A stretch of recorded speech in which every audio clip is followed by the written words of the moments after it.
দেখুন, আমি সরাসরি বলতে চাই আমি আর ওখানে যাব না। কি বলছিস তুই?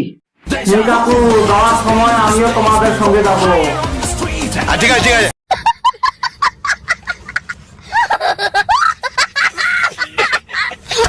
কি ঠিক বললাম?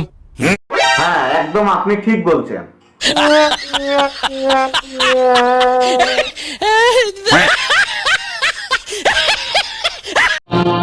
এই হতচ্ছাড়াটা কি?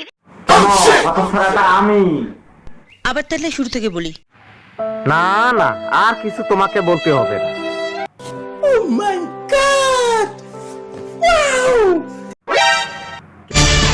আমি এখন কি করবো? কেন এখন ভয় লাগছে? পিছনের দরজা দিয়ে পালাও।